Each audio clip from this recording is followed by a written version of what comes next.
Olha, primeiro eu gostaria de enaltecer o trabalho do Congresso Nacional em torno da reforma tributária dos impostos sobre o consumo.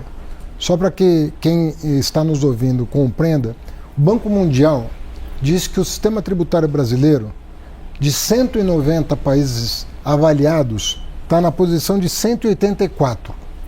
Ou seja, nós estamos entre os 10 piores sistemas tributários do mundo. Por isso que entra governo, sai governo, tenta-se fazer uma reforma tributária. Tanto é que quando eu anunciei que uma das prioridades da Fazenda no governo, nesse governo Lula ia ser a reforma tributária, muita gente deu risada. Falou, mas faz 30 anos que se tenta e ninguém consegue fazer. Nós criamos uma secretaria extraordinária só para isso e demos todo o apoio técnico para o Congresso avançar.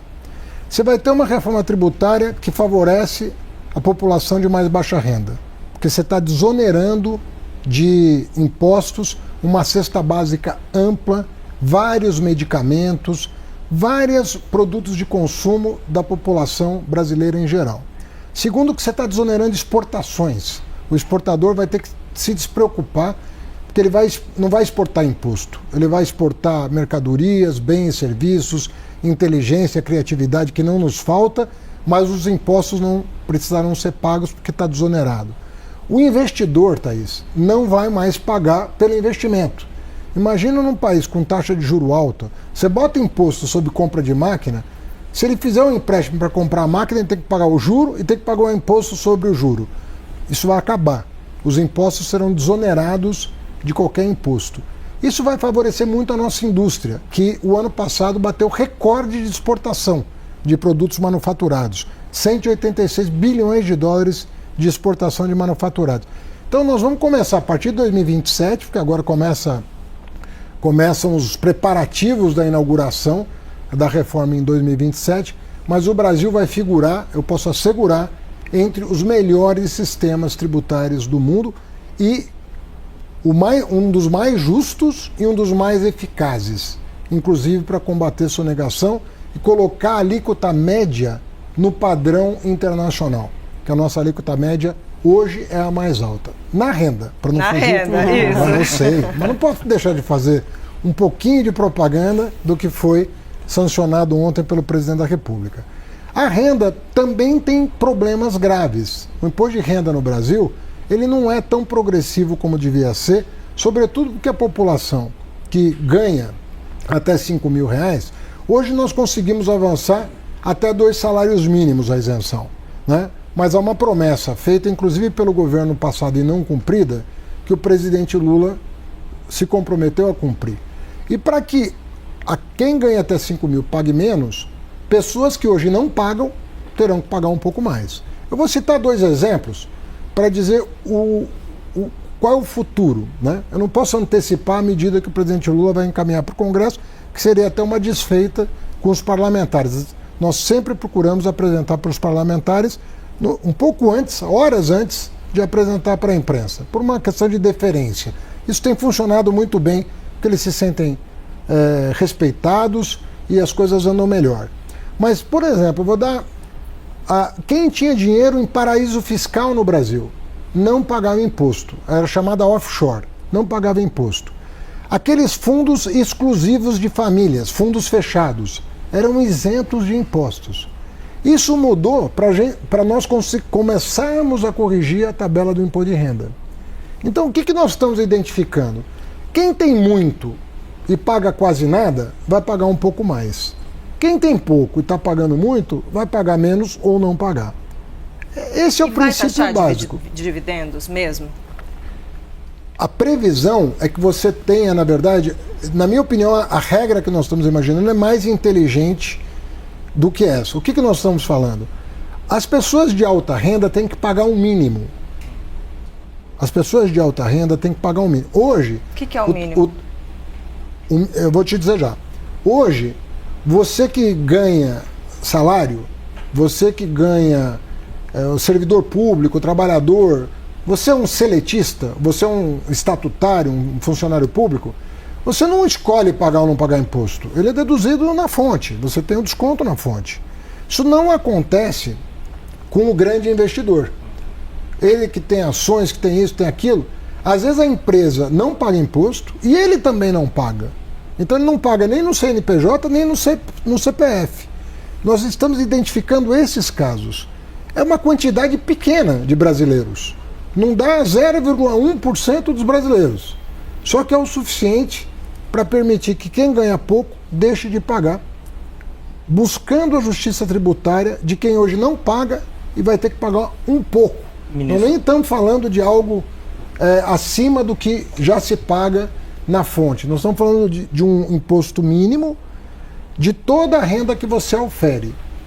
Lembrando que tudo que a pessoa já paga vai ser considerado.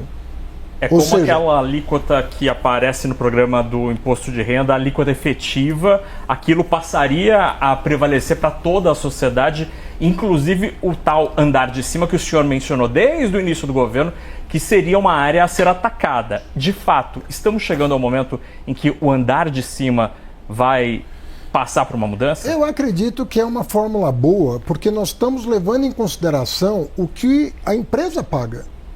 Percebe? Porque quando a empresa paga os tributos, a alíquota efetiva da empresa está num patamar adequado, eventualmente a pessoa que recebe dividendo vai continuar não pagando. Você percebe?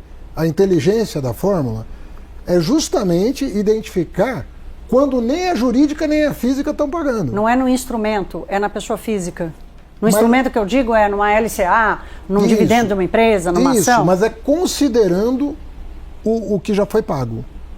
A fórmula considera o que foi pago no CNPJ. Isso é que faz a grande diferença. Porque senão alguém poderia dizer, pô, mas a minha empresa já está pagando, eu vou ter que pagar mais? Fala, mas quanto a sua empresa está pagando? Se a tua empresa efetivamente está com uma alíquota efetiva de acordo com o padrão, você vai continuar isento, porque a tua empresa está pagando. Mas se nem a tua empresa está pagando, nem você que está recebendo dividendo está pagando, se ninguém está pagando, essa operação que está dando lucro, aí tem que incidir em imposto de renda. Então a Receita continua fazendo as simulações, porque nós queremos entregar um projeto o mais redondo possível, que certamente vai ser objeto de debate no Congresso Nacional. Vai ser objeto de discussão, isso vai valer, se aprovado esse ano, para 2026, mas eu acredito que nós possamos fazer num país que é muito desigual como o nosso, nós estamos entre os países mais desiguais do mundo. Então, com neutralidade fiscal e na busca de justiça tributária, eu acredito que nós temos que fazer um esforço para encontrar uma fórmula. Mas em termos técnicos, ministro, como é que a gente conseguiria colocar uma marca d'água nos reais que saem do lucro de um CNPJ que tem uma alíquota para um CPF? Como que esta marca d'água passa do CNPJ para o CPF? Eu não quero te antecipar mais do que eu já te antecipei, porque a Receita está terminando as simulações que eu e o presidente pedimos para aperfeiçoar uma regra que nos pareceu inconsistente.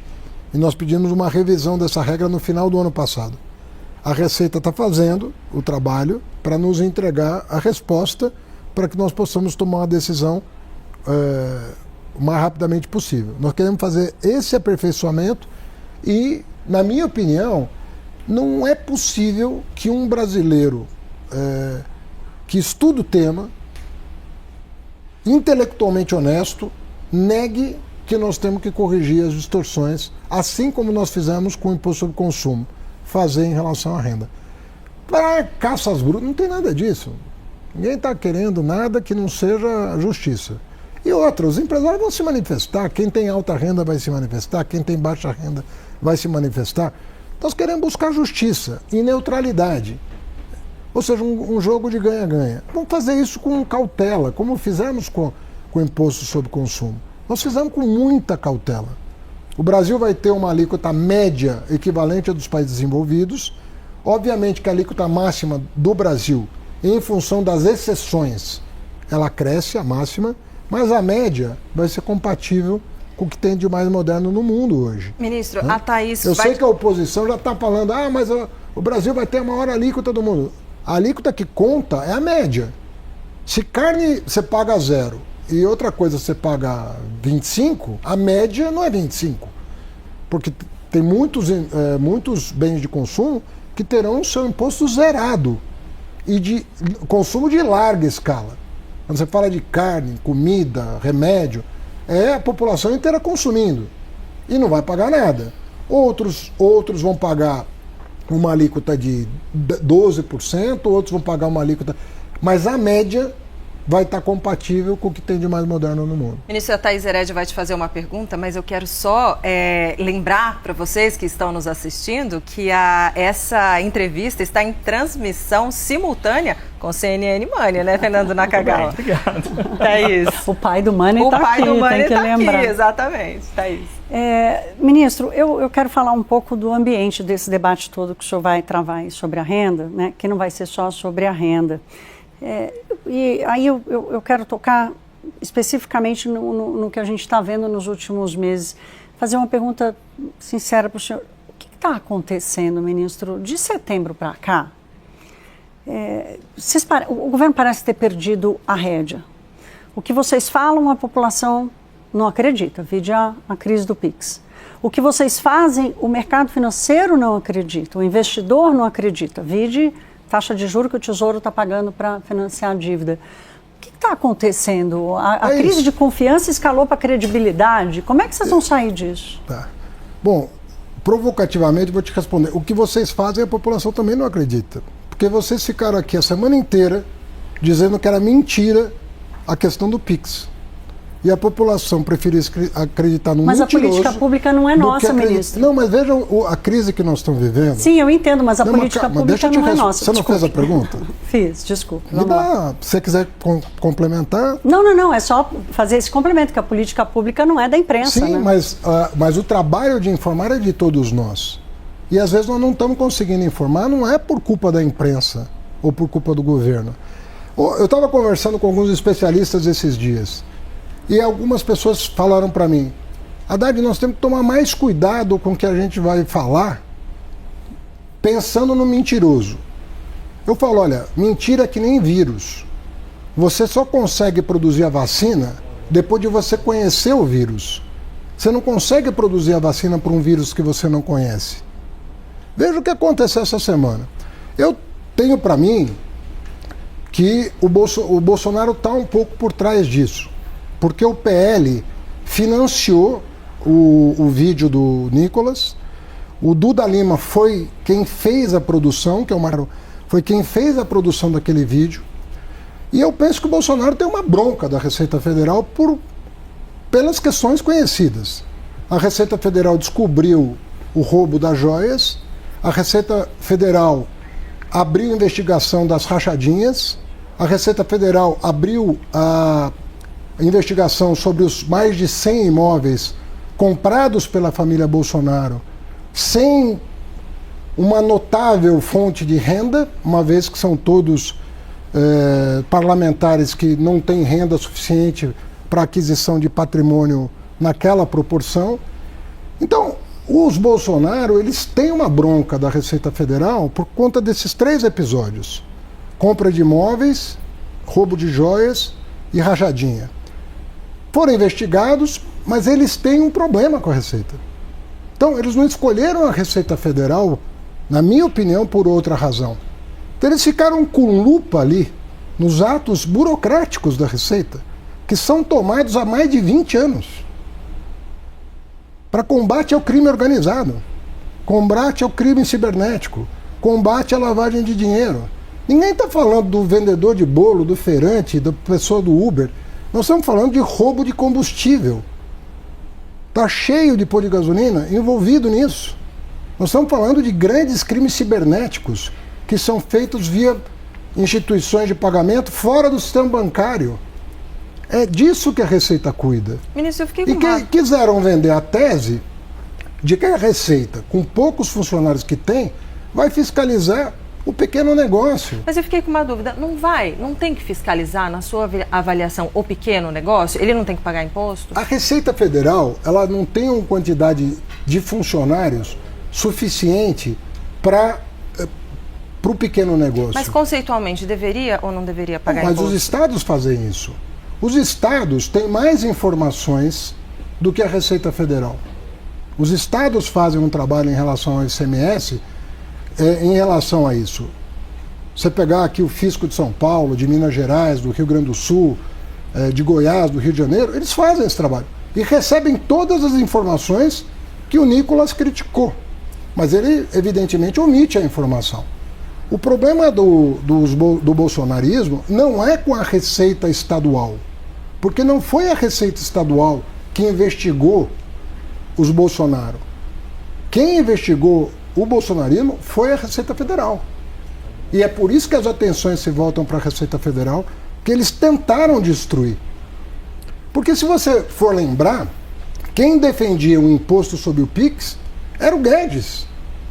Vocês têm uma gravação da CNN. Ele deu uma entrevista aqui, defendendo o imposto sobre o PIX. O governo Lula não tem no plano de governo dele nada disso. Nós estamos trabalhando tudo com toda a transparência possível. Nós estamos encabeçando a maior reforma tributária da história do Brasil, em regime democrático, com toda a transparência. Então o senhor acha que não tem crise de credibilidade, como a Thaís traz? Claro, quando uma pessoa turbina uma publicação falsa, com profissionais pagos pelo partido do Bolsonaro, vai para a rede social. Agora você não tem mais censura nas redes sociais. Nos Estados Unidos hoje acabaram de tirar o TikTok, vão tirar o TikTok de circulação. Um país que era considerado o mais liberal do mundo vai suprimir uma rede social, né, dos Estados Unidos, e o principal dono de uma Big Tech como a Meta diz que não tem mais censura em nome da liberdade de expressão. Ou seja, em nome da liberdade de expressão você pode mentir. É isso que ele está dizendo. Qual vai ser a vacina, ministro? O senhor falou de estudar o vírus. Qual é a vacina? Porque ela precisa chegar, ela não chegou ainda. Essa que é a minha tese. Você não tem a vacina contra a mentira antes da mentira ser dita. É uma ilusão imaginar que você vai descobrir a mentira que vai ser dita. Você não vai conseguir descobrir. Por mais boa fé que você tenha, você não vai conseguir descobrir. Mas quem está adoecendo é o governo, ministro. É o governo que precisa tomar essa vacina. Mas olha, deixa eu te responder. O que eu penso? Quem vai ganhar a briga contra a mentira? Quem for mais ágil. Não quem procurar. Você só se previne de um vírus que você conhece e você toma a vacina antes. Não existe vacina para um vírus desconhecido. Essa é a minha tese. O que significa dizer que assim como a ciência agilizou os procedimentos para entregar uma vacina uma vez identificado o vírus, como foi no caso da pandemia, todo mundo dizia, vão ser 5 anos. A ciência entregou em menos de 1, e mais de uma vacina. Nós democratas, vamos ter que desenvolver um antídoto rápido. Nós vamos ter que identificar mais rápido a origem do vírus e tentar matar o vírus no nascedouro, para não deixar ele atingir milhões de pessoas. E no caso específico do PIX, ministro, usando essa mesma comparação que o senhor faz, a Receita Federal, o Ministério da Fazenda, a equipe econômica, não poderiam ter blindado melhor esse paciente para que o vírus não o atingisse? Houve alguma falha de comunicação da Receita? Não tinha paciente nenhum. Essa lei é de 2001. Ela passou por 5 governos. Fernando Henrique, Lula 1, Lula 2, Dilma 1, Dilma 2, Temer, Bolsonaro. Essa lei é de 2001. Essa lei que obriga as instituições financeiras a prestar informações para a Receita Federal. Tem nada a ver. Por isso que eu digo, quem pretender descobrir a mentira que vai ser contada para se prevenir dela, vai errar. Quem, ao contrário, reconhecer que o desafio é grande e fizer o seguinte, vamos desenvolver a metodologia para cortar pela raiz. Esse vai prosperar. E, na minha opinião, os democratas, dos quais faz parte a imprensa, nós temos que aprender a lidar com essa nova realidade. A mentira nunca teve perna tão longa como tem hoje. A gente dizia, a minha avó dizia que mentira tem perna curta. As redes sociais alongaram a perna da mentira. Nós vamos ter que, para cortar a perna da mentira, desenvolver uma tecnologia de apressar a resposta quando a mentira ainda está pequena, para mantê-la com as pernas curtas. Hoje ela cresceu. Nós vamos ter que desenvolver antídoto contra o crescimento das pernas da mentira. Naka, sua pergunta. Agora, ministro, acho que a gente pode entrar no assunto que Thaís e eu estamos tão ansiosos para perguntar ao senhor, para ouvir o senhor sobre contas públicas. A gente está terminando o ano, o senhor anunciou que a gente deve entregar os números dentro da meta quando feito o abate das despesas pela tragédia no Rio Grande do Sul. A despeito deste cumprimento, nessas condições que o senhor mencionou, a reação do mundo econômico foi bastante cautelosa, para usar um termo simpático. E a preocupação, de fato, não está no resultado, e sim na trajetória da dívida. Sobre a trajetória da dívida, o senhor também está tranquilo? Não, eu também estou preocupado. Nós temos que ter preocupação com a trajetória da dívida. Isso é uma preocupação do Ministério da Fazenda. Agora, eu tenho que fazer também algumas considerações sobre as projeções que são feitas e nem sempre se verificam, né? Porque o crescimento projetado no começo do governo do presidente Lula era de 0,8 no primeiro ano e 1,2 no segundo. Nós crescemos 3,2 no primeiro e provavelmente 3,5 no segundo.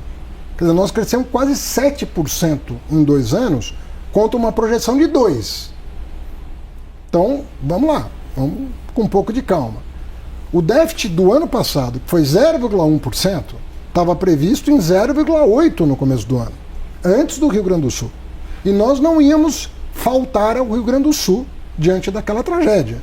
E ninguém contestou. O governo federal, o Estado estava debaixo d'água. Não era uma cidade, 2, 3, o Estado estava debaixo d'água.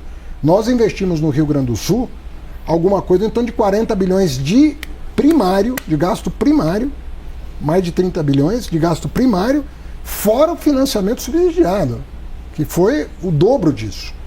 Então, além de não pagar a dívida até o final do mandato, além da renegociação da dívida do Rio Grande do Sul que foi feita, tudo para ajudar o Estado a se recuperar. E o Estado está se recuperando, graças à ação do governo federal. Então, fizemos um pacto federativo, nem sempre, vamos dizer assim, reconhecido por razões políticas, que eu entendo, tem pessoas que são mais da direita, mais de centro, natural a disputa política. Não era assim no passado. Não era assim no passado. Eu me lembro quando o presidente Lula, diante aqui da necessidade do governo do Estado de São Paulo aumentar os investimentos, o governador Serra vendeu para o Banco do Brasil a nossa Caixa. E o Lula abençoou a transação, sabendo que isso ia favorecer o Estado governado pelo Serra, do partido de oposição, e nunca fez esse tipo de conta. Quando o Aécio em Minas governava o Estado, também é a mesma coisa. E sabe o que acontecia naquela época? A oposição se mantinha, mas era grata. Ia no Palácio do Planalto, agradecia, dava um telefonema. Era uma política mais civilizada. Hoje nós estamos vivendo um momento de uma política que não tem civilidade nenhuma. As pessoas mentem descaradamente. É uma coisa aviltante. O governador Zema, que tuitou contra mim, contra o presidente Lula, foi no meu gabinete, fez uma proposta menor do que o Congresso aprovou. O Congresso foi além do que ele pediu. E ele simplesmente disse que o Congresso o que o presidente Lula não atendeu porque vetou um dispositivo que obrigava o governo federal a pagar dívidas com bancos, que não tem nada a ver com a União. Desculpe lhe interromper, eu estou boa nisso hoje, né? O senhor vai reparar, mas desculpe lhe interromper, mas a pergunta do Naka aqui foi muito específica sobre a trajetória da dívida. O arcabouço fiscal criou a âncora, recuperou a meta fiscal como uma âncora. Mas ela já não é mais a âncora da percepção dos investidores. A âncora é a dívida pública. Deixa eu só terminar o raciocínio aqui para passar a voz para o senhor. A âncora hoje é a dívida pública. O mercado melhora a sua projeção para a dívida sobre PIB, para resultado do déficit, mas a curva de juros continua empinada. Não há projeção para a estabilidade da dívida no curto prazo. Não é à toa que o Tesouro está pagando 15% de juros já, antes do Banco Central subir a taxa. Então, eu quero entender o seguinte, qual é a sua estratégia como chefe da política econômica para sinalizar com segurança a estabilidade e a queda da dívida pública no Brasil? Olha, é continuar perseverando em duas trajetórias importantes. O que nós temos feito desde o começo do governo Lula, que não foi feito pelos dois governos anteriores, diga-se de passagem, não foi feito. Pega o déficit público dos 7 anos precedentes. Faça a média. Qual foi exclui a pandemia, como nós excluímos o Rio Grande do Sul. Exclui a Dilma também? Pode ir para trás também. Não, podemos excluir a Dilma? Incluindo a Dilma. Pega Dilma, Temer e Bolsonaro e veja o que está acontecendo de 2015 para cá e o que aconteceu ano passado. Faça essa conta. Chama qualquer especialista. 2015 até 2022. Pega a trajetória do déficit público e compare com o que nós estamos fazendo. Nós estamos contendo a despesa, o aumento da despesa está sendo contido, inclusive com medidas aprovadas pelo Congresso, e nós estamos combatendo o gasto tributário.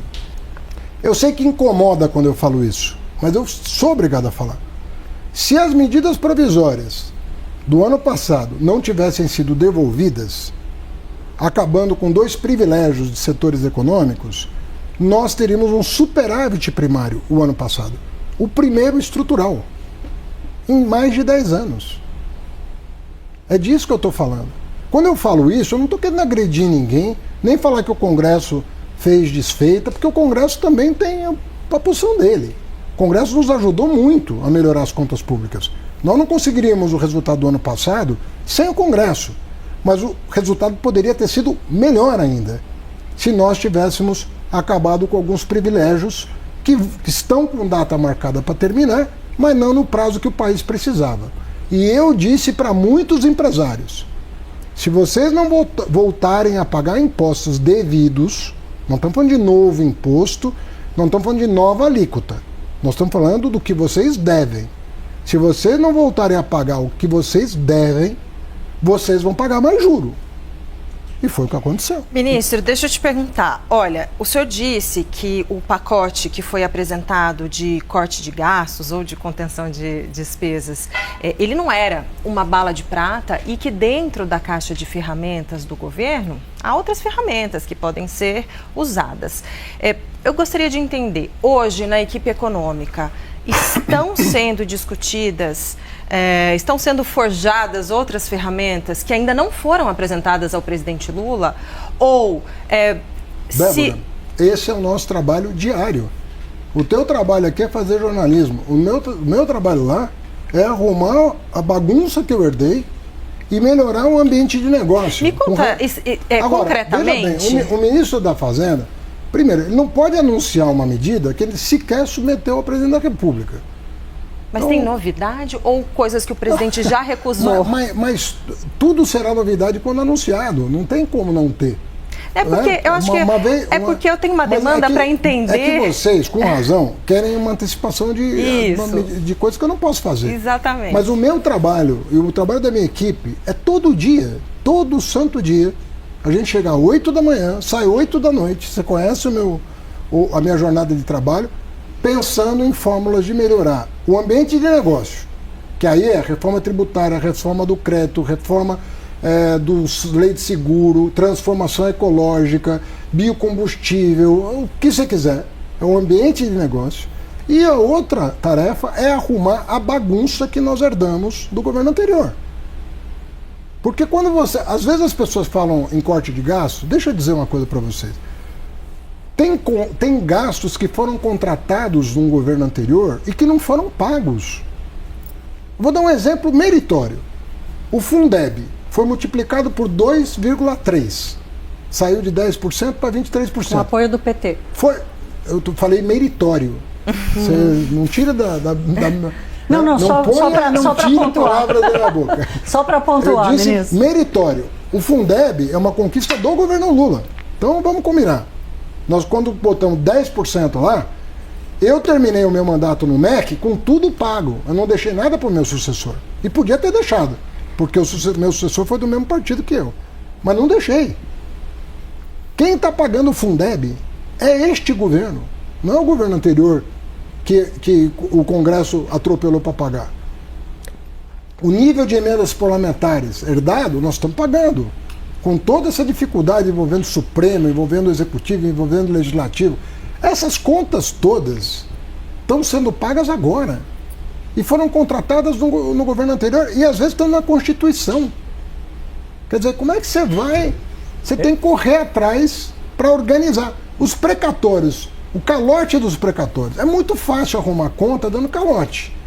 E começar a dar calote aqui, fica fácil arrumar a dívida. Você não paga... Nesse esforço de correr atrás, ministro, caso essas medidas de gasto tributário, né, de contenção do gasto tributário a que o senhor se referiu, que não avançaram no Congresso Nacional, tivessem sido aprovadas, esta cobrança mínima do imposto na pessoa física não seria necessária? O Ministério da Fazenda está indo atrás da pessoa física porque o CNPJ continua gozando deste benefício? Não, porque tem alguns benefícios que têm que ser mantidos. Pela estrutura tributária brasileira, eles têm que ser mantidos. O que você não pode é abusar da forma, como se diz no direito. Você usar um expediente formal, previsto em lei, para enriquecer, sendo que aquele dispositivo formal foi criado para atender uma determinada parcela da população. E a pessoa usa aquilo para se beneficiar por planejamento tributário. Isso não é correto. Simplesmente não é correto. Agora, quem vai dar a última palavra não é o presidente Lula, o ministro Haddad, ninguém. É o Congresso Nacional. Tudo isso tem que passar pelo Congresso. A sociedade vai debater esse assunto. E vai ter transparência nos dados. Agora, se nós não formos em busca de justiça tributária, se nós não formos em busca de combater o gasto primário ineficiente e o gasto tributário ineficiente, nós não vamos conseguir reequilibrar nada. E eu estou falando de uma história de 10 anos, eu não estou falando de uma história que começou agora. Começou com uma crise política, essa é a minha opinião, começou com uma grande crise política que aguçou o problema, né? Tornou ele mais agudo, tornou ele mais dramático. E nós temos que pôr fim. A nossa tarefa é pôr fim a isso. E nós vamos continuar trabalhando incansavelmente para pôr fim. Em nenhum momento você vai me... Você veja que, apesar dos resultados da política econômica, um governo que bota o desemprego na mínima histórica, um governo que coloca a miséria na mínima histórica, o crescimento como há muito tempo não se vê. O Brasil passou a Espanha na produção de automóvel, recorde de crédito, recorde de tudo. Você não me vê eufórico. Eu sempre comemoro, mas eu sempre falo, nós temos muito trabalho. Quando as 3 agências de risco aumentaram a nota do Brasil, você não viu o ministro da Fazenda soltando foguete. Não, eu era o primeiro a dizer, que bom que isso aconteceu. Mas nós temos muito chão pela frente. Thaís. E se o Congresso, o Judiciário, o Executivo, todo mundo compreender a necessidade de continuar, de perseverar, nós vamos chegar lá. Vou dar um exemplo. Questão dos super salários. Não foi votado o ano passado. O presidente Lula teve a coragem de mandar. Porque muita gente fala, não, o presidente não vai ter coragem de mandar porque vai assolar os ânimos no judiciário. O presidente mandou, por uma questão de moralidade pública. Ah, não vai mexer com o militar. Mandou. Inclusive, eu negociei diretamente com os comandantes das forças na presença do ministro Múcio. O andar de cima tem muito respaldo por aí. Deixa eu pegar. Fernando, você pode cobrar, na minha opinião, você tem que cobrar do presidente da República providências. E ele está tomando as providências. Então, ministro, nós precisamos conciliar os interesses dos 3 poderes para garantir que essa curva, essa trajetória virtuosa do PIB brasileiro, da geração de emprego, da melhoria da renda dos mais pobres, para isso continuar, nós precisamos fazer mais. Que é o que a Herédia, a Thaís está insistindo aqui. Ela falou, isso aqui não está sendo considerado suficiente, né? Vamos sopesar as coisas, porque não é tudo que pedem que vai ser entregue, né? Porque tem muita gente ultra radical. Eu vi vários editoriais, vários não, mas fazendo justiça, vários não, mas alguns editoriais pedindo que o Brasil adotasse as reformas do Milei na Argentina. Ministro, deixa eu fazer a pergunta, imagina então, você, de novo. Se você vai jogar ele o país... Ele faz a pergunta por mim e ele mesmo responde. Vai jogar, ministro. não, eu estava resgatando uma pergunta tua. Vai jogar o país na encrenca que está a Argentina, com inflação de mais de 100%, com o PIB caindo 4%, qual é o sentido de uma reforma dessa para botar 60% da população na pobreza? E a pessoa defender em editorial isso? Eu realmente não consigo entender. Eu penso que tá mais fácil do que parece, embora desafiador. Sobretudo porque depois da eleição do Trump, mexeu com o mundo. Pega o peso argentino, o peso mexicano. O peso argentino era óbvio que ia desvalorizar muito. Mas pega o peso mexicano. Ministro, eu quero ficar aqui no Brasil ainda, antes da gente ir lá para fora. O senhor desculpe, mas eu vou repetir, porque assim, eu perguntei da dívida pública, o senhor terminou falando da dívida das empresas. E eu vou insistir, porque assim, tem um economista que diz, deixa eu só terminar. Tem um economista que diz, ele fala uma coisa muito interessante, que ele diz o seguinte: a dívida pública é o gabarito da política fiscal. Se a dívida pública sinaliza estabilidade e queda, política fiscal ok, pode até levar mais tempo, mas a dívida pública é o gabarito da política fiscal. A curva da dívida pública para o endividamento público no Brasil hoje, ela é ascendente, eu vou repetir, ela é ascendente, sem trajetória de estabilidade e queda, que é o que vai dar aos investidores a segurança de continuar investindo no Brasil sem pedir 15% do Tesouro. Então eu queria saber o seguinte, o que o senhor vai fazer? Porque o arcabouço me parece insuficiente. Uma coisa é fazer um déficit zero com juro a 9. Outra coisa é fazer um déficit zero com juro a 15. Me parece um esforço muito menor. E isso significa, no gabarito lá, endividamento maior. Então, como tratar o endividamento público que está hoje numa trajetória de alta sem estabilidade? No que diz respeito à Fazenda, é trabalhar o fiscal, estruturalmente. Trabalhar o fiscal. Não tem outra coisa para fazer. Mas é o déficit efetivo que vai para a dívida. Não, o déficit efetivo é o primário, mas o nominal. O nominal. Né? Então, sim, é ele que acaba fazendo a dívida subir. Essas duas coisas andam juntas. Você tem que criar as condições também para que esse juro não fique nesse patamar por um longo tempo. Se for um juro que vai simplesmente combater uma mudança de nível de preço em função de um dólar novo, que pode acontecer em função da política fiscal e monetária americana, isso pode acontecer. Você pode ter uma política fiscal e monetária nos Estados Unidos que mantenha o juro nos Estados Unidos muito alto, coisa que não estava prevista um ano atrás. Simplesmente não estava no horizonte. Eu participei de todas as reuniões internacionais e presidi o G20, a trilha financeira do G20. Não se esqueça disso. Ninguém previa o que ia acontecer a partir do segundo semestre do ano passado. Muito menos o que está acontecendo agora. De aumento de tarifa de importação nos Estados Unidos, de aumento, eventualmente aumento até do déficit fiscal nos Estados Unidos, que pode manter a taxa de juros nos Estados Unidos alta por mais tempo. Esse cenário não estava colocado durante todo o G20. Te asseguro que não estava.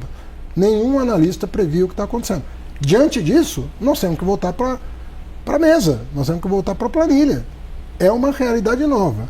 Agora, nós temos que observar o que está acontecendo e pensar bem no que fazer, para fazer um ajuste que penalize o menos possível, ou, de preferência, não penalize quem mais precisa dos serviços públicos, quem mais precisa de escola funcionando, posto de saúde funcionando, e assim por diante. Então, e não fazer o que foi feito aqui em alguns vizinhos nossos. Joga a população na miséria para atender. Não é assim. Nós não precisamos e não devemos fazer isso. Não é só uma questão, é uma questão moral de buscar o que sacrifica menos quem mais precisa. E não é uma equação simples. Nós temos que pensar. Agora, nós não paramos de trabalhar nisso desde 1º de janeiro de 2023. E vamos continuar trabalhando. Ministro, a gente vai continuar aprofundando nessa questão fiscal, mas deixa eu só fazer um parênteses político aqui, porque sei que o senhor já disputou muitas eleições, né? É político também, além desse envolvimento com a economia, mas o senhor citou Bolsonaro, então eu estou achando o senhor com um discurso meio político. O senhor vai ser candidato? Sabe por que eu adotei um discurso político essa semana? Porque eu nunca vi da parte da oposição uma agressão tão grande ao Estado brasileiro. Eu não tinha vivido uma semana assim em 2 anos de governo. Mas não é porque o senhor vai ser candidato? Eu repito a você, eu não tinha visto tanta agressão do bolsonarismo ao Estado brasileiro, a um órgão de Estado do Brasil. Isso me indigna porque construir um Estado não é fácil. Construir um Estado digno da população não é simples. E quando você retrocede nisso, é muito grave. Eu entendo muito essa indignação. Eu fui ministro da Educação durante 7 anos. O que aconteceu no governo Bolsonaro na educação vai demorar quanto tempo para se recuperar? Se você não tiver a capacidade de se indignar em relação a isso, você não gosta do Brasil. Eu entendo essa sua indignação. Então eu não estou pensando em política eleitoral, eu estou pensando na grande política. Estou pensando assim, eu quero viver numa sociedade decente. Eu quero que o Estado atenda a população que mais precisa. Eu quero um Estado eficiente. Quando alguém concorre contra isso, a pessoa não é um adversário político. Ele é um inimigo do país. O que foi feito essa semana é uma coisa contra o país. E quem está dizendo isso é o secretário de Receita Federal do governo Bolsonaro. Ministro. Que deu depoimento dizendo que o que a Receita estava fazendo estava certo. Ou seja, nós estamos vivendo uma realidade paralela. Agora, querem impedir o Lula, presidente Lula, de reconstruir o que eles destruíram? É isso que eles estão querendo? E querem que nós apareçamos aqui? Eu vou falar. A gente quer trabalhar com transparência, com democracia. Nós entendemos quando o Congresso não atende 100% do que o Executivo precisa, é normal. Isso vale também para o Judiciário, isso vale para o Executivo. Às vezes o Executivo também erra. Normal, isso é humano. Errar é humano. As pessoas, às vezes, com as melhores intenções, cometem erros. A sabedoria está em corrigir rumo, procurar caminhos. Agora, quando é má intenção, aí nós estamos falando de outra coisa. Ministro, absolutamente entendi, né? Cada ponto da sua ponderação, da sua indignação, eu entendo. Então, vou desvincular a pergunta e vou fazer outra pergunta desvinculada dessa indignação. O senhor vai ser candidato em 2026? Não vou ser. A nada? Não vou ser candidato. Senador? Não vou ser candidato. Presidente da República? Deputado? Olha, Governador de São Paulo? Quando começou essa confusão no Brasil, foi em 2013. E você sabe que 2012 foi minha primeira eleição. Nunca tinha concorrido a nada. Não, a gente sabe o seu histórico. Conta pra frente, ministro. Depois de 2013, tudo o que aconteceu, sobretudo com o presidente Lula, a quem eu assisti o quanto eu pude, não só por lealdade, mas por conhecimento do que estava acontecendo, eu falei, eu só vou sossegar a hora que o presidente Lula puder concorrer e ser julgado pela população, pelo que aconteceu.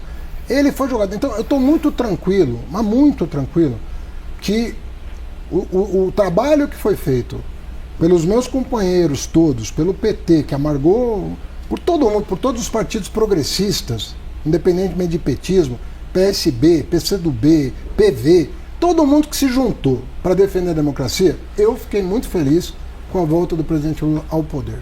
Então, eu não tenho intenção de ser candidato em 2026. Nem a presidente, nem a governador, nem a senador? Nada? Não. Naca. Ministro, o Congresso não aprovou até agora a peça orçamentária. E diante desta situação, a regra prevê ali um gasto de 1/12. Circulou a hipótese de que o senhor poderia adotar uma medida um pouco mais dura, por exemplo, com a execução de 1/18 do orçamento. Esta hipótese está de fato na mesa? E aí, aproveitando que esta medida indicaria um aperto, uma contenção em despesas, a gente falou muito sobre receita aqui. Que tipo de medida poderia ser adotada, independentemente da aprovação ou não do orçamento, para despesas para além das tributárias, as primárias? Olha, o que nós aprovamos no ano passado já nos permite uma contenção bastante razoável. Então nós precisamos regulamentar o que foi aprovado para executar aquilo que o Congresso autorizou. Então, primeira coisa. Então tem que adequar a peça orçamentária ao que foi aprovado no ano passado. Por isso que também acabou não sendo aprovado o orçamento, porque eles aprovaram uma emenda constitucional, uma lei complementar e 2 projetos de lei. Precisa adequar o orçamento a isso. Outra coisa é a seguinte, nós temos um dispositivo agora na legislação que nos permite uma execução orçamentária mais inteligente. Nós podemos administrar melhor, né, o contingenciamento da execução com vistas a melhorar o desempenho da economia do ponto de vista de inflação. Você cuidar da inflação. Então, quando você cresce muito, você pode crescer tanto que isso pode gerar também um problema. Às vezes as pessoas falam, não, vamos crescer 4, vamos crescer 5, vamos crescer 6. Mas se a oferta não acompanhar a demanda, ou você vai importar ou você vai ter inflação. Ministro, mas o presidente vai deixar o país crescendo 1,8% em 2026, ano de eleição? A proposta orçamentária prevê um crescimento de 2,5% esse ano. Então, propõe um arrefecimento do crescimento justamente para calibrar o crescimento com a potencialidade de curto prazo do país. Porque embora os investimentos estejam crescendo, não estão crescendo tanto quanto nós gostaríamos. 2, tem um tempo de maturação. Você não aumenta a oferta assim. Então, aquilo que a gente chama de hiato, né, que é assim, qual é a capacidade ociosa na economia para você atender a uma demanda crescente? Você tem que olhar para isso para evitar a inflação. Aí tem fatores que não dependem muito disso. Quando você tem seca ou enchente, perde produção, você vai ter um aumento de preços em função disso. Quando você tem uma mudança da política monetária americana, o dólar se valoriza, você também vai ter um efeito que independe da tua vontade.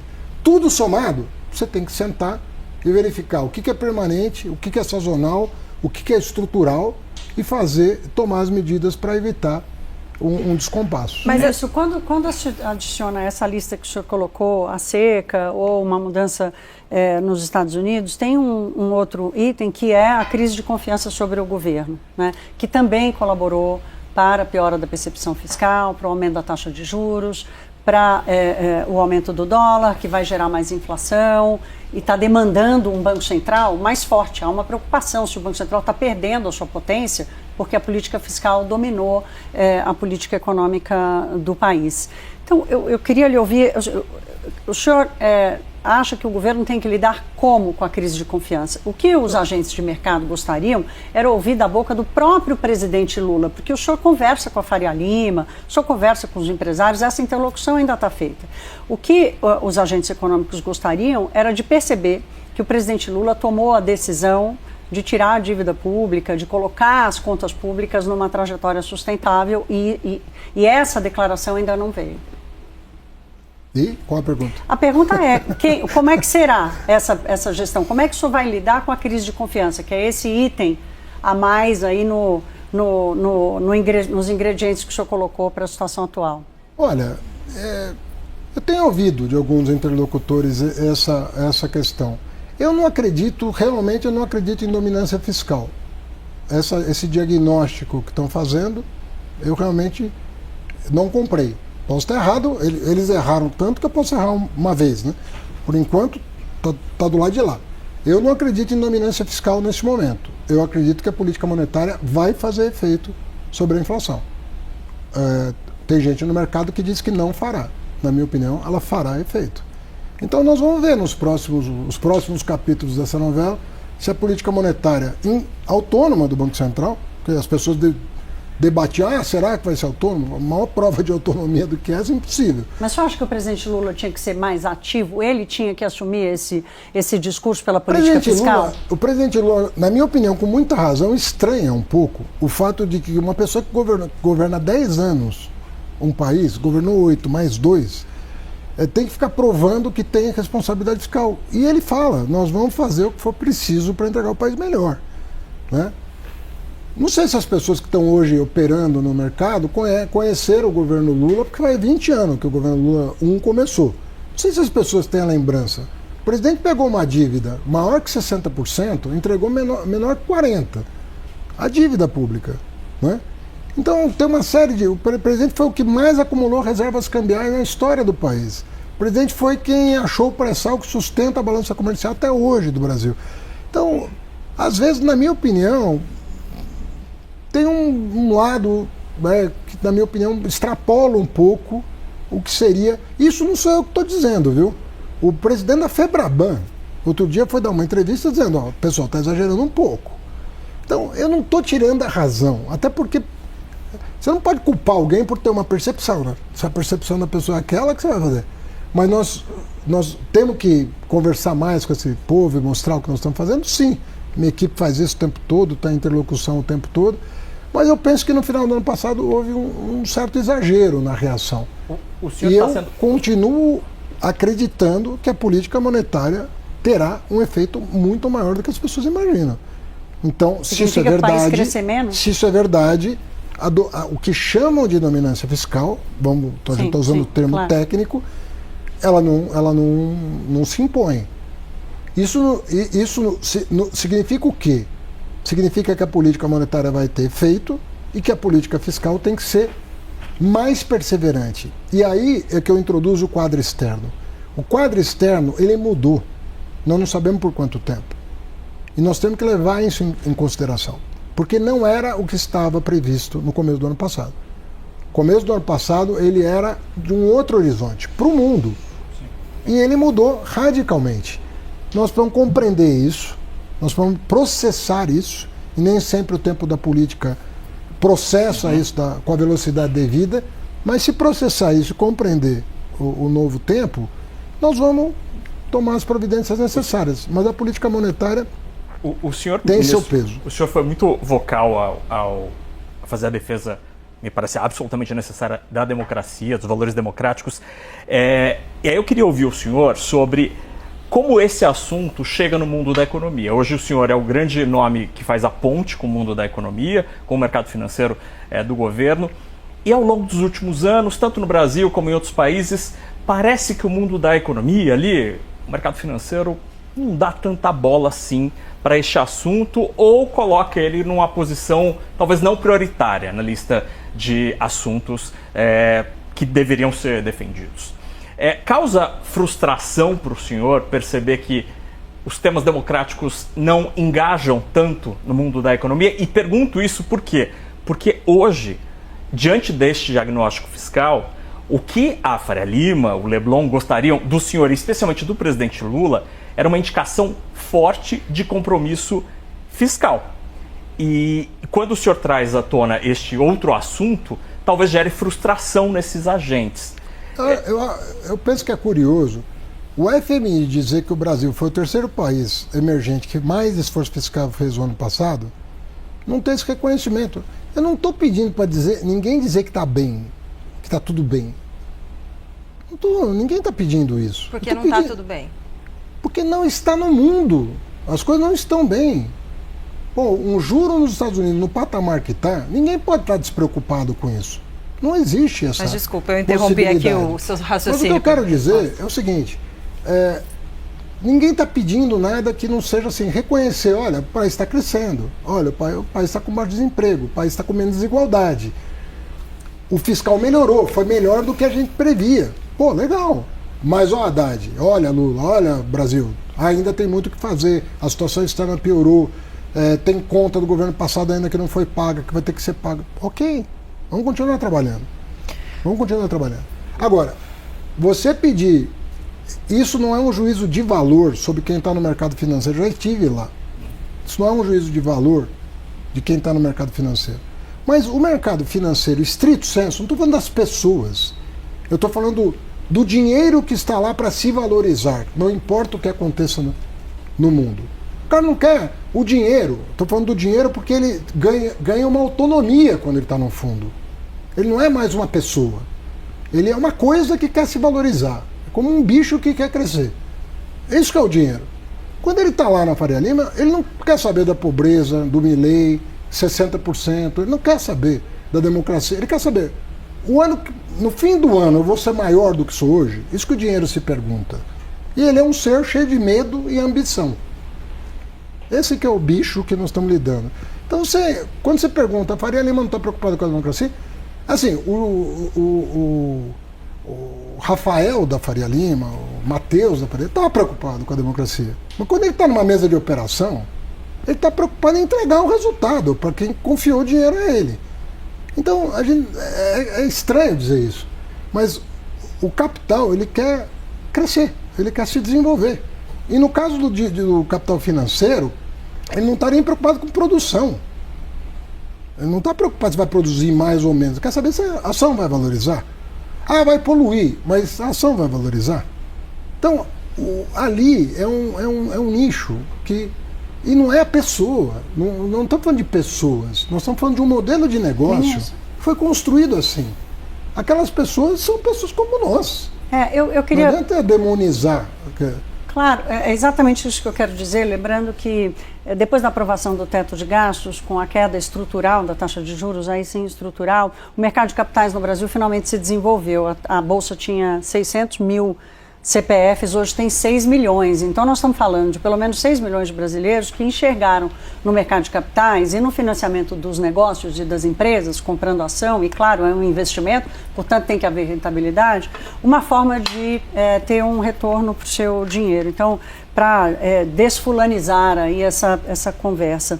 Agora, do ponto de vista, eu entendo que o senhor tem um receio de falar com a Faria Lima, mas... Eu? Não, estou dizendo, tratar a Faria Lima ou dizer, a Faria Lima tem razão, nem sempre exagera e tudo mais, né? Não, mas quando o senhor fala, dessa maneira, o Brasil está tudo bem, o Brasil está crescendo, cresceu 7%, qual é o risco desse crescimento que inclui esses milhões de brasileiros que passaram a tomar conta do seu investimento? Qual é o risco desse crescimento ser um voo de galinha? Você primeiro tem que caracterizar o que é voo de galinha.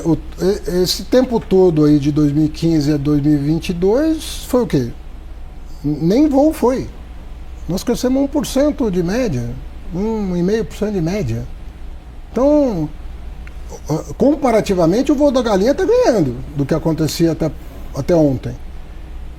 O que nós temos que entender é o seguinte: foi bom crescer 7% em 2 anos? Foi ótimo.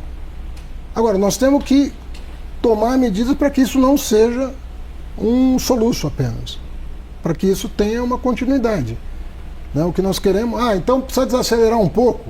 Vamos fazer. Por que nós não estamos buscando mais crescimento? Mas o presidente Lula vai deixar em 2026 desacelerar? Essa é a minha dúvida. Mas eu estou falando de 2025. Nós botamos no orçamento um crescimento de 2,5%, que é menos do que os 3,5% que nós estamos crescendo em 2024. E ninguém ficou espantado com isso. Todo mundo considerou sóbria a atitude de buscar um crescimento. E aí 2026? Eu não sou capaz de projetar o crescimento de 2026 hoje, porque eu tenho um mar para atravessar. Cada ano no Brasil, a nossa capacidade de planejamento diminuiu muito. Eu estou te falando com sinceridade, eu sento com 20% do meu tempo, eu dedico a sentar com o mercado financeiro. Eu não tenho nenhum problema com isso e nunca tive problema de interlocução. Eles não reclamam disso não, ministro. Eu digo, não tenho. E eu te falo com toda certeza, eu entendo aquele mundo, eu compreendo aquele mundo, sei quais são os objetivos dos fundos ali que estão constituídos, é patrimônio de famílias, de pessoas que querem se valorizar.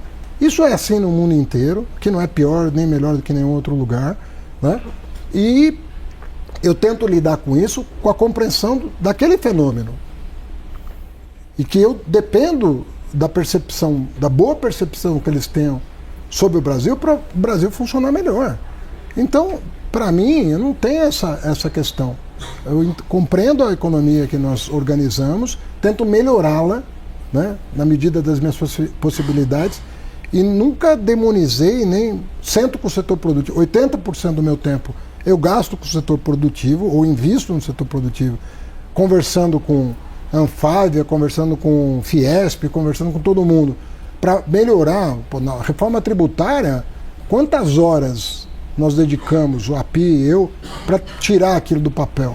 Centenas de horas, que não sai por geração espontânea. Mas o que eu quero dizer é o seguinte: eu não tenho prevenção de sentar com ninguém para melhorar, e não tenho preconceito também. Eu ouço muita gente muito interessante que diverge, que concorda em parte, que concorda 100% eu não vou encontrar, mas que concorda em parte com o que eu digo eu encontro, que discorda eu encontro, que discorda e diz que quer o bem do Brasil e eu confio no que a pessoa está dizendo, eu encontro. Eu falo com gestores de grandes fundos, eu tento aprender o máximo possível. Eu não me coloco nunca na posição de uma pessoa que não precisa aprender, porque eu acho que é um erro uma pessoa que está com um cargo de responsabilidade não buscar aprender no cargo. Você não vai aprender numa sala de aula o que você pode aprender num cargo dessa importância, eu procuro me colocar na posição mais humilde possível diante da realidade brasileira. É assim que eu lido, tanto com um empresário que tem uma fábrica, quanto com um banqueiro. Eu procuro aprender e levar para a minha equipe a melhor informação possível. Agora, nós estamos num país mais complexo do que já tivemos, tanto do ponto de vista político quanto do ponto de vista econômico. O senhor citou que o cenário externo é uma grande incógnita hoje. Isso pode atrasar a nossa tão esperada, que o senhor já mencionou, volta ao grau de investimento? Tem o risco de que sim. Pode atrasar muita coisa. Pode atrasar, por exemplo, a transição ecológica. Pode atrasar... Você veja, não sei se vocês acompanharam, eu recomendo que o façam rapidamente, as mudanças da política americana e inglesa em relação à inteligência artificial, que estão acontecendo agora. Neste instante, tanto o governo Biden quanto o governo trabalhista estão tomando medidas muito importantes na área de inteligência artificial. Estão dividindo o mundo em países inimigos, países amigos e países neutros. E definindo uma política global de onde vão se instalar os data centers, de quem vai poder importar, quem não vai poder importar, qual vai ser o uso, qual não vai ser o uso. Uma política global sobre inteligência artificial. Imagina isso, qual é o impacto disso nas economias? Ministro, qual é o impacto disso no comércio exterior? Quero aproveitar e encaixar uma pergunta com a resposta que o senhor estava falando, do seu diálogo, né? O quanto o senhor se dedica ao diálogo e levar esse diálogo para o governo. O senhor continua ministro da Fazenda até o fim de 2026?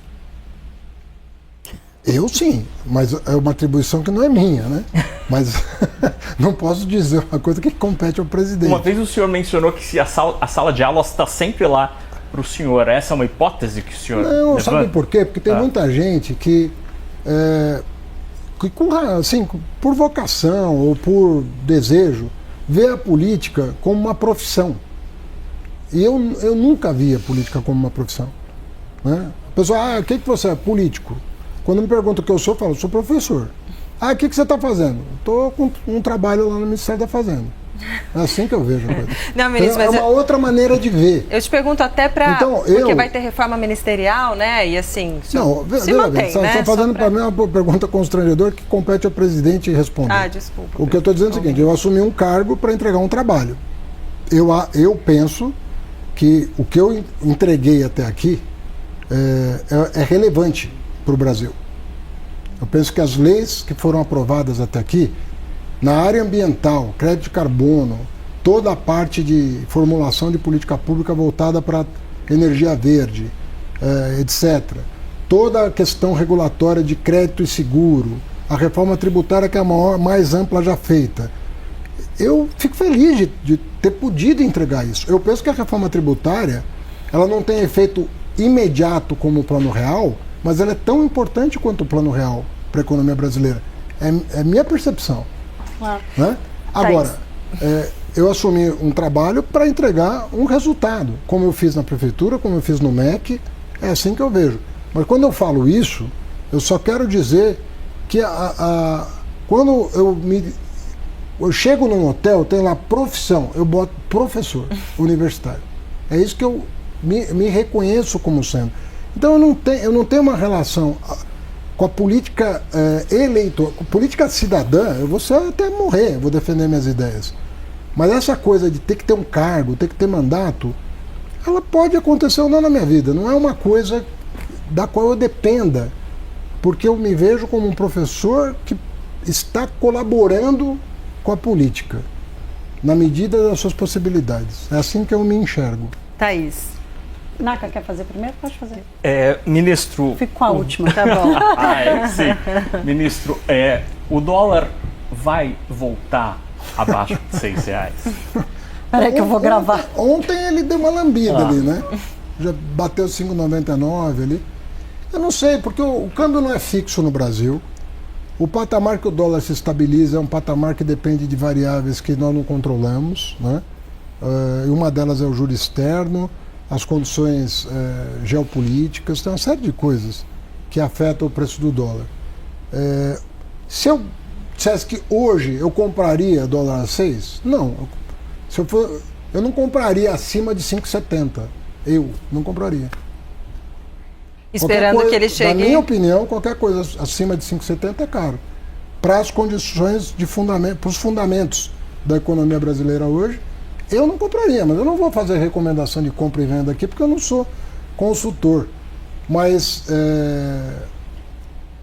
eu acompanho o meu dia a dia, né? É acompanhar as moedas no mundo, acompanhar como é que está a evolução, olhar para os fundamentos e arriscar um palpite. Mas eu não sei onde ele vai estacionar, em virtude de uma série de variáveis, parte das quais depende do doméstico e parte das quais não depende. Tem aquela piada que diz, né, ministro, que Deus inventou o mercado de câmbio para humilhar os economistas, né? Porque nunca se acerta. Né? Nunca se acerta. Thaís, para a sua ser a última, posso só encaixar uma rapidinho? Pode, claro. Eu não imaginava que fosse chegar a 4,70 em 2023. Depois que eu assumi o Ministério da Fazenda, alguns meses depois ele chegou em 4,70. E eu não arriscaria dizer que ele chegaria tão baixo quanto chegou naquela ocasião. Ministro, muito rapidamente, expectativa para o governo Trump, um cenário desafiador, ele andou fazendo umas ameaças aí, talvez, eventualmente, a gente possa sofrer algumas sanções setoriais no Brasil. Como é que a equipe econômica, o Brasil, está se preparando para o governo Trump? Olha, a economia é uma via de duas mãos, né? Você viu o Canadá, que é amigo dos Estados Unidos, vizinho dos Estados Unidos, né? Os Estados Unidos gostam tanto do Canadá que querem anexar o Canadá. E outro dia o primeiro-ministro falou, se aumentar a tarifa lá, eu vou aumentar cá. Entendeu? Quer dizer, ninguém quer isso. Sabe o que o Brasil defendeu durante o G20? Uma reglobalização sustentável. Nós não fomos lá para o G20... Quem lhe ouviu? Hã? Quem lhe ouviu? Está nos documentos oficiais. Não, quem lhe ouviu? Quem ouviu a sugestão do Brasil? O G20. Inteiro. Não, eu sei, ministro, estou dizendo quem acatou. Está nos documentos do G20? Não, ministro, eu estou fazendo uma pergunta retórica, né? O Brasil fazendo essa sugestão, mas quem acata? Nós vamos para o G20 defender princípios. Ali não é um parlamento para deliberar. Claro. Ali é para defender princípios. Quando nós defendemos a taxação dos super ricos em escala global, e os 19 outros países do G20 concordaram, era para defender um princípio. Nós defendemos teses ambientais e estamos ganhando o debate defendendo princípios. Nós defendemos a tese da reglobalização sustentável. Por que sustentável? Porque aquela velha globalização não surtiu os melhores efeitos sobre desigualdade, sobre convergência das economias, sobre uma série de coisas. Então, olha, tem outros desafios, a miséria, a pobreza, a questão ambiental, climática. Nós precisamos de uma reglobalização, mas em novas bases. Não dá para ser um leva tudo e os outros não levam nada. Nós vamos diversificar geograficamente a produção. Ou seja, tem muita coisa que dá para fazer e que está à mão do mundo fazer com a tecnologia que tem. O que não é compreensível é que com tanto conhecimento acumulado, tanto conhecimento, tanto dinheiro, nós não possamos entregar um mundo melhor para as futuras gerações. É isso que não é compreensível. E é frustrante também. Ministro, a última pergunta aqui. O senhor está entrando no 3º ano do seu mandato. O senhor pontua muito bem aquilo que atrapalhou o sucesso da sua política econômica, mas eu queria ouvir sobre a sua parcela de erros, parcela do governo de erros. O que o senhor errou nos 2 primeiros anos, que o senhor tem que corrigir nos próximos 2? Isso é um balanço que é bom fazer no fim do trabalho, porque eu não vou desistir das teses que eu defendo. Eu vou perseverar nas teses que eu defendo. E as teses que eu defendo contrariam, às vezes, os dois lados. Às vezes tem gente que fala, tem que gastar mais, e o outro, que loucura, tem que gastar mais. E isso vai acontecer com o juro, com o câmbio, com o gasto público, com tudo, né? Mas quando nós lançamos o arcabouço fiscal, todo mundo celebrou a nova regra de gasto, né? Hoje, algumas pessoas de boa fé estão dizendo, à luz do que está acontecendo no mundo, é insuficiente. É preciso pensar, voltar ao tema. Eu penso que isso tem uma boa fé por trás. Eu não vejo uma fé nisso. Embora eu reconheça que tem pessoas que estão exagerando um pouco na sua análise, eu convivo com muita gente sóbria, que tem uma avaliação de que o Brasil tem tudo para dar certo. Então, você não faz tudo o que você quer no Ministério da Fazenda, né? Nem o presidente faz tudo o que quer na presidência da República. Então nós temos que reconhecer que o Brasil tem uma pluralidade de vozes hoje muito maior, e que pensam muito diferente do que era a divergência no período anterior. Entre um petista e um tucano tinha divergência, mas o que existe hoje é muito mais radical do que no passado. Então nós precisamos compreender, está mais difícil governar, sobretudo para os chefes do executivo.